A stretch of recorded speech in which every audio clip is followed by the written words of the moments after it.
This is To the Queer Youth, to My Younger Self by Giulianna Vicente from the Spring 2023 issue Color, provided by OutWrite Newsmagazine and narrated by Giulianna Vicente. To the queer youth, to my younger self. Coming out is hard in so many ways. I came out to myself when I was 18 years old. Well, I didn't come out. Rather, I abruptly clarified it to myself that I like women. Big deal. I hate categorizations and boxes and lists.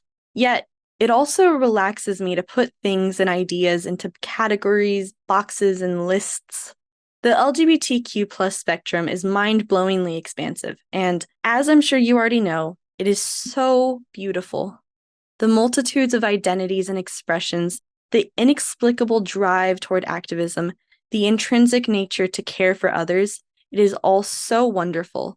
And frankly, the term coming out reduces our minds, our bodies, our experiences into moments of uncomfortable conversations that can often lead to distressing responses.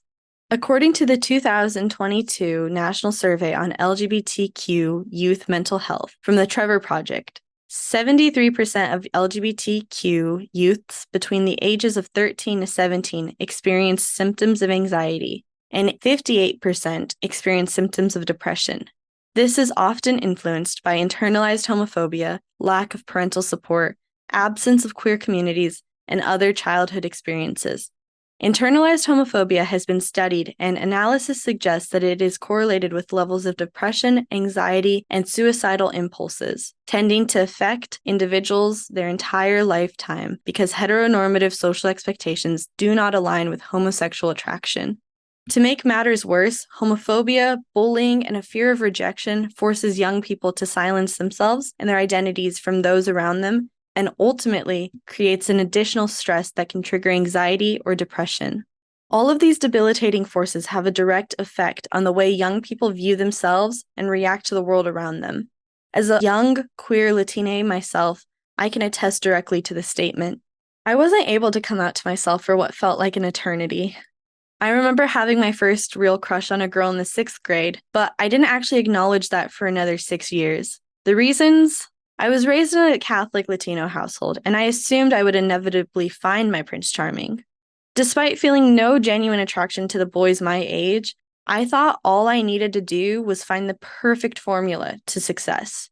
Maybe if I dated all of the popular soccer players like my mom, I would eventually find the one, like she did. I hoped that if I liked enough guys, one would stick. Time that I should have spent enjoying friendships and crushing on girls was instead used to hyperfixate on finding the perfect boyfriend. I also dealt greatly with anxiety and depression, due in part to the cognitive dissonance I was feeling, which acted as an additional barrier to discovering my queer identity. And because of this, I feel I robbed myself of queer adolescence. Second, adolescence. The idea that some queer people experience 2 periods of adolescence. One during their teenage years, where they experience puberty and the awkward physical changes that come with it. The second happens after coming out, or when one is finally safe to be open about their identity. Adolescence is normally a time to discover yourself, make mistakes, and grow, but as queer people, we are robbed of these experiences during our teenage years. Many grow up with no feeling of LGBTQ plus community. We are unable to find support from our peers and have no access to queer resources, whether that be because of a complete lack of resources or the fear of exposing our true selves to the world.